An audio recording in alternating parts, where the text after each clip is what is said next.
It's Thomas Mulready from CoolCleveland.com, and we're here today at the Rock and Roll Hall of Fame, and we're here with Jody Marshowitz, the founder and CEO of iGuiders. Right. Thanks for talking with us today, Jody. No problem. You have a cool business that you started. I agree.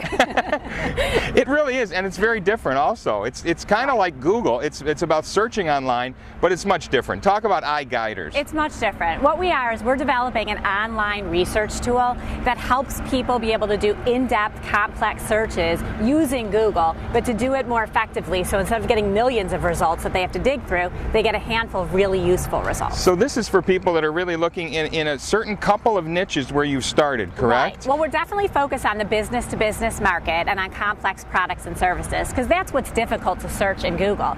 You could do basic searches, but it gets more complicated when you get in depth, where there's a lot of information. Right. So how do people use it? Because the word iGuiders means you kind of guide people through the process, isn't that right? Absolutely. We guide people through the process with a series of progressive questions that really gets to the bottom of what somebody is searching on. Sometimes somebody doesn't know the right keywords to put in, or they might not know the breadth of the topic that they're searching on, and so they need to go ahead and get in there and find out what that is. We guide them to that information, and then we enable them to do Google searches, so then they can get a handful of really useful results.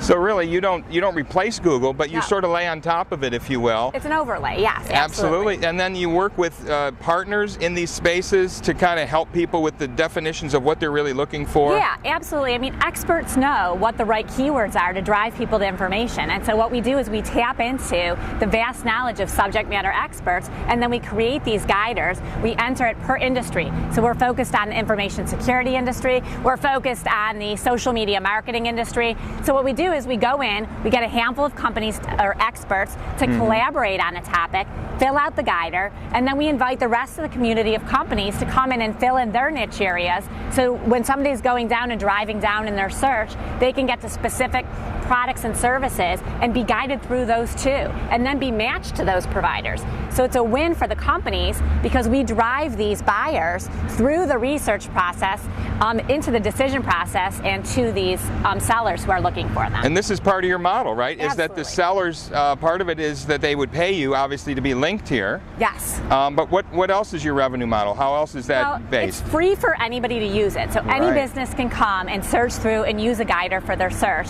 But then what happens is, as a searcher goes through the process, they become more qualified because they're going down and narrowing down their search, so they become very highly valuable to these companies. So we're able to take that and sell that to companies for lead generation opportunities, but only if the person asks for it. So only if they want to be matched, and that's where the revenue comes in. Talk about how big this market space is, because it must be billions. Well, it is huge. It's I mean, the B2B online lead generation space is going to be $3.9 billion by 2011. Wow. So obviously, it's a big idea, it's a big space. So how are we tackling it? We're doing it by really hyper-focusing on industry verticals or business silos.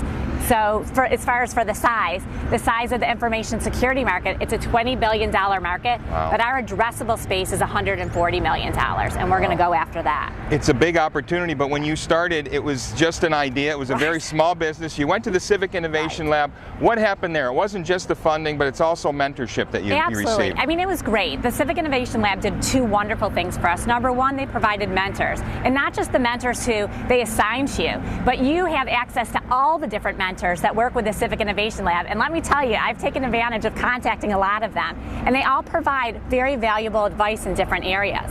It also helped us with getting follow-on funding. Talk about this, because this isn't the end of the story. I mean, you've taken what was about $30,000 of Civic Innovation Lab funding, and now you've gone to other folks, other VCs, venture capitalists, and what's happened there? Well, Charles Stack is working with us from Flashline Partners, and he invested in us as an angel investor, and his partners David Inglis and Terry Hembry. And then after getting that investment, so the Civic Innovation Lab investment helped us secure that, and then having Charles on board and behind us and the Civic Innovation Lab really solidified it for us with Jumpstart, and they did a huge investment, a $275,000 investment for us. And now we're actually currently going through another round where we're looking for angels in Cleveland, Ohio, and Jumpstart and Charles Staff have committed $300,000 towards that round. So for a second round, this is on top of the rest, round, on right? top of everything else. So it's been great. We've gotten so much support in Cleveland. I can't even tell you how awesome it's been for an internet technology company to be able to grow in this space and have the support has been amazing. And this is so unique for Cleveland, what you think of as a meat and potatoes kind of manufacturing town. To have a .com startup, what's your vision for where this is going? You were talking about having a building that you drew at one point. Right, yes, absolutely. I was telling you the story that when I was applying for the Civic Innovation Lab grant, I actually went and I pulled up this really wonderful picture online, and it was great, this huge building, and my daughter always says to me, Mom, when are you building the building? But it's my vision for Cleveland. I really want to be able to increase, I really want to be able to make things better in Cleveland and be able to grow this huge company. I mean, how cool would that be to be able to have a huge .com here in Cleveland that's doing unbelievably well? That is great. Congratulations, Jody, so far on your success and on your growth. It sounds great. It sounds like you've really taken advantage of the Civic Innovation Lab. I did. It was wonderful. It really helped us get our start, and now we're going to grow and bring jobs to this area and really help things out. Well, so good for you. I'm excited. Thanks for taking time to talk with us today, Jody. Thank you. Hey, it's Thomas Mulready from CoolCleveland.com. Have a great week in cool Cleveland.